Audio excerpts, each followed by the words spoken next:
Hi guys! Good morning! Welcome back po dito sa Gandara Sari Channel for Showbiz Update. Andito na naman nga po akong muli nagbabalik. Ang nagmamaganda na yung chismosang Kim Pao, wala na nga pong iba. Ang lokaret na si Gandara SRU upang magatid sa inyo ng latest update and fresh happenings patungkol kina Kim Chiu and Paolo Avellino. And para nga po sa umagang ito, ang tatalakayin naman natin at pag-uusapan ay may kinalaman nga po dito sa pag-ninja move lang naman ni Paolo Avellino mga kakimpaw. Pero syempre bago po ang lahat ng yan, sa mga hindi pa nakaka-subscribe sa ating channel, maaari lamang na pindutin po ninyo ang subscribe button natin at notification bell na nariyan sa baba upang kayo ay maging updated po at ma-notify tuwing may bago tayong chika at balita hinggil sa Kimpaw.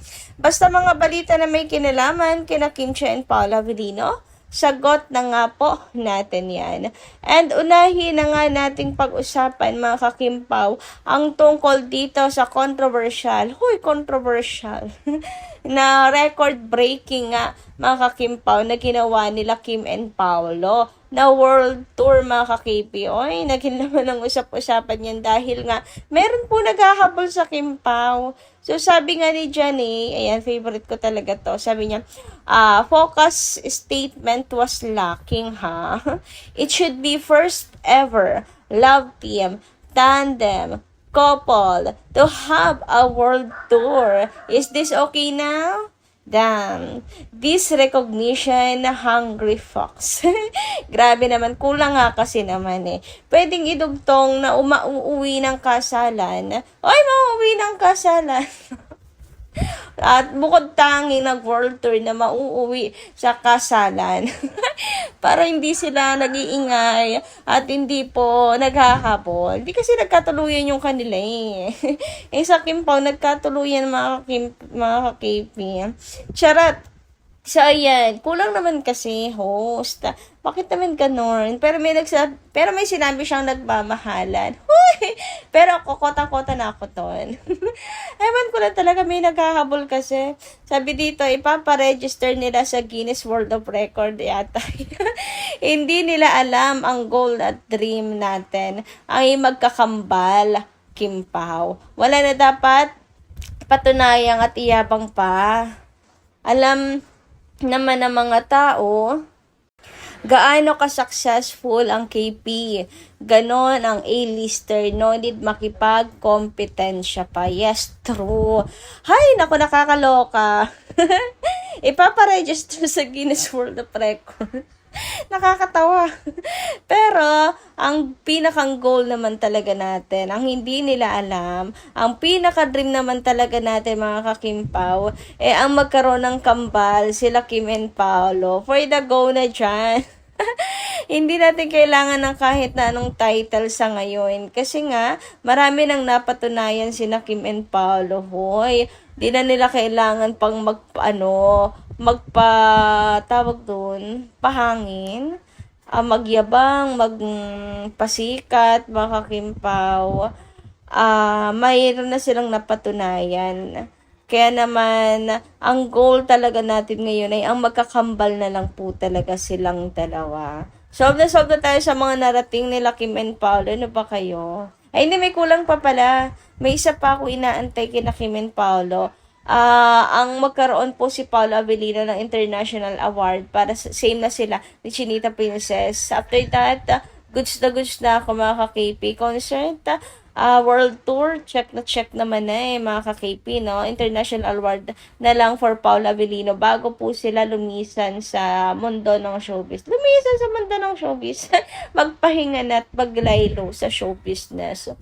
Ay, naku, nakakaloka. Anyway, ayan, Kim and Paolo, baka lang hindi nyo kasi nalalaman, papaalala lang namin, yung inyong kambal trabahuhin nyo na. Napaka-demanding.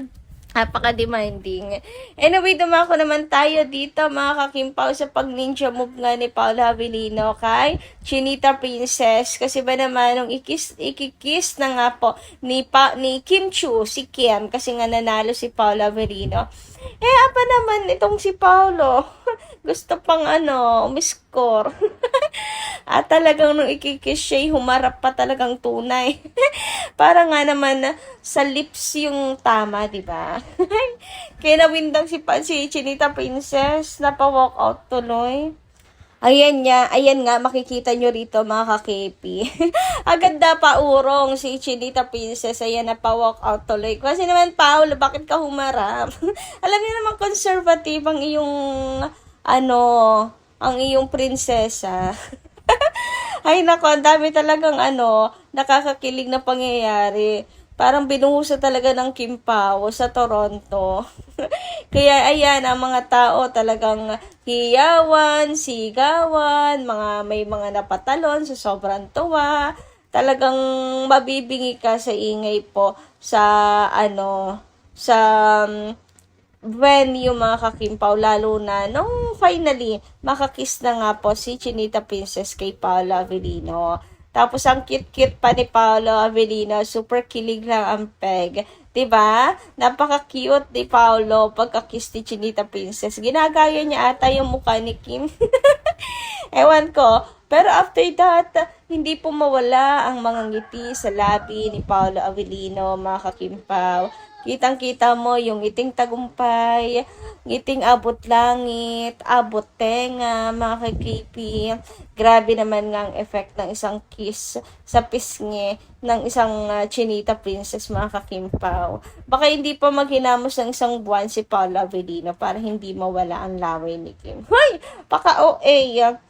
Anyway, super saya mga kakipi kasi nga uuwi po ng Pilipinas sila Kim and Paolo ng certified mag-jowa na.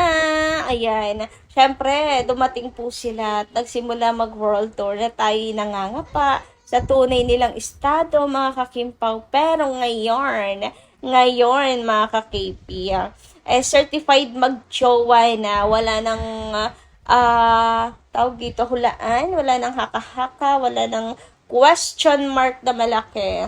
Check na ngayon mga ka-KP. They are certified mag-jowa, mag-jusawa, magkatipan. Ano bang tamang term para po sa inyo? Nagmamahalan, mag-partner, and husband and wife. Huy! Anyway, sobrang nagpe-fiesta ngayon ang mga Kimpaulandia sapagkat ayan nga, kumpleto na ang kiss. May kiss ni Papi and may kiss ni Kimi. Tingnan niyo yung parehas itsura nilang dalawa, di ba? Kinakaya nga ata ni Paolo Avellino si Chinita Princess, mga kakipi. Ang cute lang yung magpakilig, talagang tunay, Ang cute ni Paolo. Ay nako, nakakaloka ka talaga, Pao. Ewan ko na lang. Talaga nakakabaliw talaga sila Kim and Paolo, guys. Iba yung effect nila Tunay na nakakabaliw, mga ka-KP. Anyway, ako naman po tayo dito sa comment ni Ma'am Mila Borja. Shoutout po sa inyo at magandarang umaga. Ma'am Gandara, masaya na si Pao sa buhay. Kasi, ma'am, ang kinya na naiiyak na ang basher, lalo na si Jay. Kasi, lagi niyang kinukulong niya si Pao para may balak na gusto makuha si Pao kay Kim. Sorry siya, kasal na ang aming idol. Diyan niya makikita na si Pao ay may isang salita na hindi puro salita. Wala sa gawa. Kaya malapit na sila supalpalin kapag makasal na ang Kim Pao. Maligaya na ang Kim Pao at masaya na ang buhay. Si Lord na ang nakakaalam sa buhay ng Kim Pao. Saludo kami sa mga naging tapat. Tiwala lang kami sa patotoong Kim Pao. God bless, gabayan mo po ang Kim Pao hanggang dulo. Abangan natin ang kabanata ng totoong story ng Kim Pao. Kami mga senior, malawak ang paniniwala namin sa Kim Pao na makasal sila sa simbahan. Happy na kaming mga senior fans. Solid. Pabuhay kayo, Pao at Kim. Love always, forever. Kim Pao, si Lord ang bahala sa neka. Maging masaya lang tayo. Good luck, support, blessings with Pao. Thank you so much, Ma'am Mila Borja. Grabe, napaka-positive ng inyo pong comment na to. Positive advance mag-isip si Madam Mila Borja. Pero ayan, lahat naman tayo, yun din naman ang dalangin na sa simbahan. Mauuwi sila Kim and Paolo, hindi ba? But anyway, ayan, nasa malapit na talaga tayo. 1/4 na lang ata ang kulang. 1/4 na lang ang kulang. Kasi nga, yung pa-installment na sinasabi ni Kimi, eto na, konti na lang talaga makakimpaw. Or should I say, fully paid na. si Kim and Paolo Avellino, ang inaantay na lang natin talaga is the wedding bells. Anyway, ayan guys, maraming salamat po sa inyong pakikinig. Good morning, good morning, good morning sa inyong lahat. At hanggang dito lang po muna ang aking update. Thank you so much sa pakikinig. Kita kas muli sa mga susunod pa natin chika. Ingat po palagi.